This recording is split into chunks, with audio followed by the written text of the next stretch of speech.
Hey everybody, it's Hans the Infernalist Gamer, and it's time for the third tour of Paintedsands. Now that I'm up to day 75 of the journal. Uh, Done a test run, looks like it's going to go well. Last time I split it up into first floor and lower floors. I'm probably going to do the same this time, so expect two videos. But I think I've got this running smoothly enough that it shouldn't be a problem. So, let's start where we start. Overseer's office, the original, with my little me. Here we have the rechargeable thing that improves what you find. I forget the word. Comes off of the Catherian Oracle, Anti-Catherian Oracle. Here is our book of details about my stuff that I haven't finished filling in yet, but that's what that is. Y'all have seen the Trapmaster's room. I've started moving artifacts in here. We got the research table here, which is filling up because it's about the only way I can spend fast enough to keep from wasting money.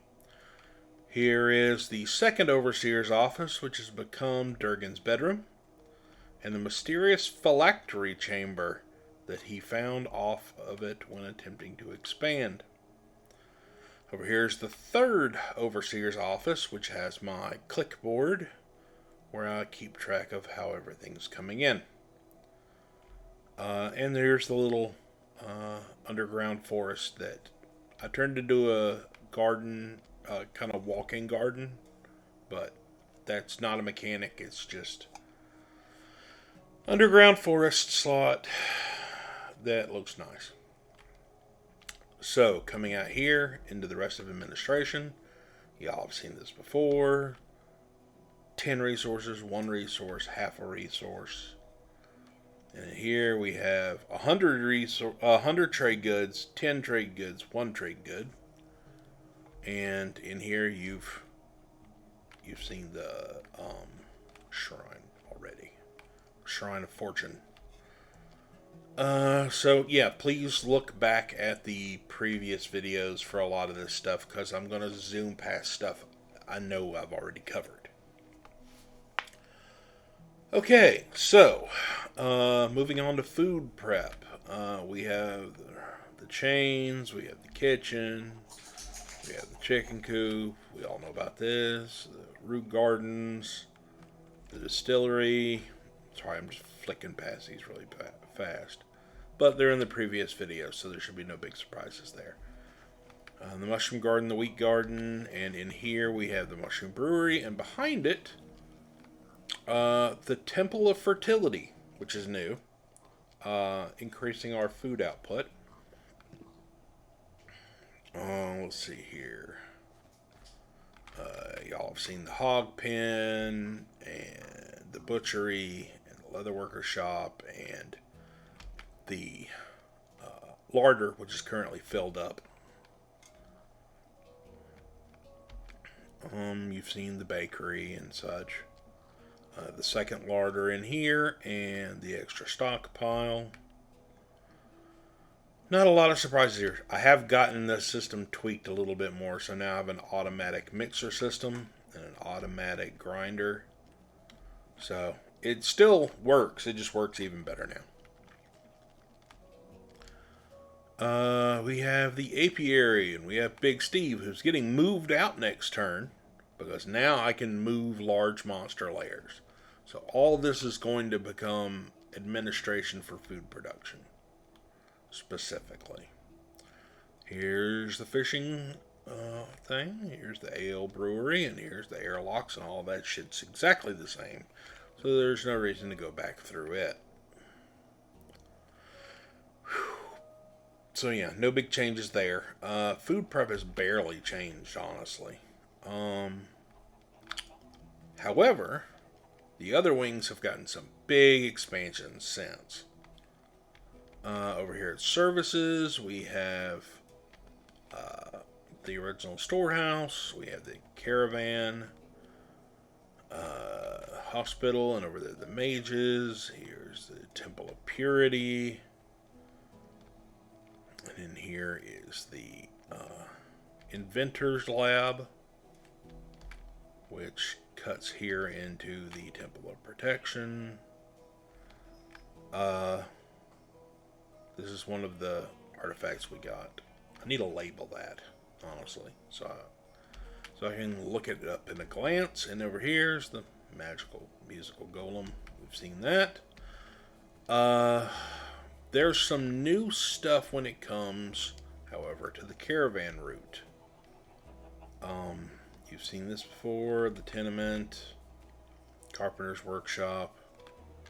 Our mushroom farms have all been improved with the growth stuff, and I've added a second carpenter to take advantage of that. But it's not on the caravan line, to be clear. I actually need to make sure that that's giving me a benefit at all. Dyer's workshop. We've growthed the garden as well. Clothier's workshop, sheep, flax for string, wheat for breeding the sheep. And we've done animal husbandry on the sheep. You'll notice that this wall has been closed up here, which was the previous entrance from earlier. We've moved that through here because we have a jeweler's workshop to take advantage of this fucking gigantic geode that takes up 3 rooms. So, yeah. And all that's stabilized thanks to the jewelers. So, steady income. A metalsmith, no big surprise there, nothing new. Stone crafters. I started carving out more rooms back here to start adding a forge and stuff right next to this room so that I can improve it. But I kept coming across like this is a mineral vein, and this was a plus 15, which I gave to Pumpkin, so now he has paralytic gas. And that's the paralytic gas vein. Alright, moving on. The Mason's Workshop. No surprises here. Here's the office. And that's, as you can see, the current path of trade. Just a little different than when I left it last time. But now it goes straight through the geode. So we have all that connected and taking up more money making. So we're literally pulling in 105 per turn of trade goods. So there's a ton of income. But that is the supply wing. Services. Okay, on to the military wing.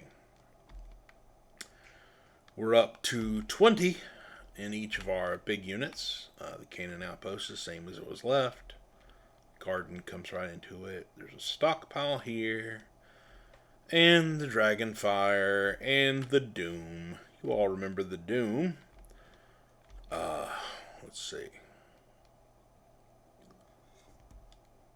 Slowly, I've been expanding these areas whenever I've been a little gun shy of pushing the envelope on the lower levels. So, we've got a lot of expansion here. Here's the mages. We went through all that earlier. Yeah. There's the forge, which we've maxed out the number of golems for. Here's the masons and the master builder. No big surprises there. And yeah, Temple of Protection. So that brings us up to the drawbridge. Now, beyond the drawbridge, also you'll notice the old wall is gone here. And now we're using runic barricades. So we can pass through them. On both sides of the dorms, on either side of the drawbridge are the dorms, so they're technically connected. And onward here, we have our first new scavenger room, which the dorms are augmenting as well. So we have 10 scavengers in here. And here is the siege gardens. Now, these are in addition to food production. This is the stuff that is supposed to keep us going when we are cut off from the surface. Excuse me, just had to wet my whistle a little bit here. So we have wheat, we have carrots, we have another apiary that I was able to max out this time. Potatoes. In here we have beets, all of which are being augmented here. That's what this composter represents. The growth hormones. In here we have more wheat, also set up.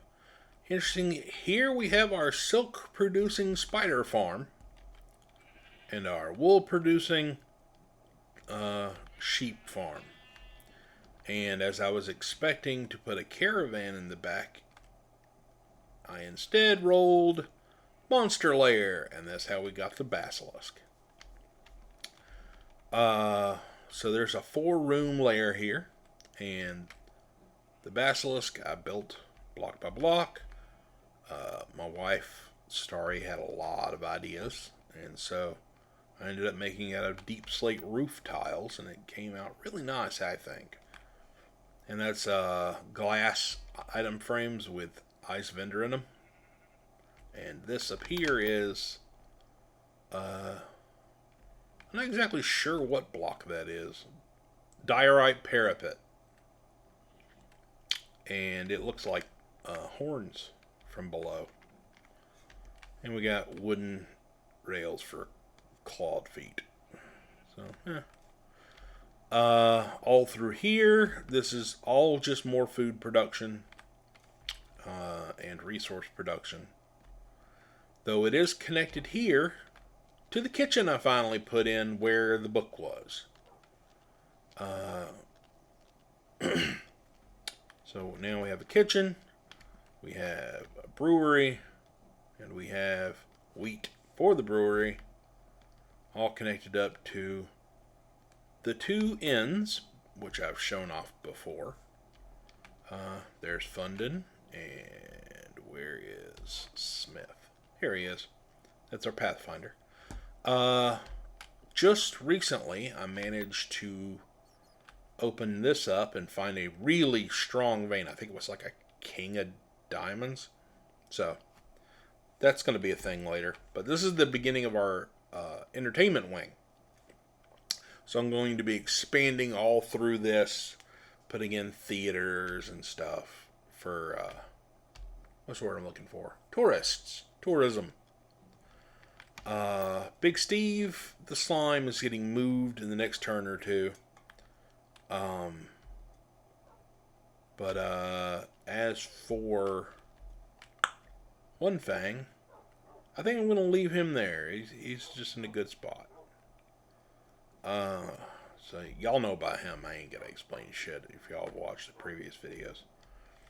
I moved General Sheba into the cage because I had to flood this place with something horrendous. I forget what it was, but I didn't want the animals to die, so I moved them into the cage. Oh yeah, the meaty mushroom, and what was the name of the other one? The blunt instrument. Yeah. This one serves whiskey, and this one serves mushroom brew. And I think that is all of the first floor. I'm going spectator mode to make sure I haven't forgotten something. But as you can see, there hasn't been a ton of changes. But as you can see here in spectator mode, this place is packed pretty dense. Each cell is technically 9 by 9, but the interior is 7 by 7. So, as it's been pointed out by Miss Barbara, I'm packed in pretty tight here. On the next playthrough, I intend to use an entire chunk per room. But for now, that is really it for the first floor. By the way, those paying attention to the story will notice the chamber holding the Ender Gate is empty. So, plot will tell you that if you've been reading. Alright, so that's the first floor. Not a lot of changes, like I said. I've been doing most of our expansion down on level 7. But as we continue to play through, I will continue to be adding new districts. Entertainment's big here. And I'm really trying to do Tovius's 2 grid space rooms. The 100 cost ones. The advanced rooms. But that's going to come in the coming rounds. For now, that's it for the first floor. I'm going to pause this, see how it looks, upload it if it's good, reshoot it if it's not, and then we're off to the lower floors. Alright. See y'all soon.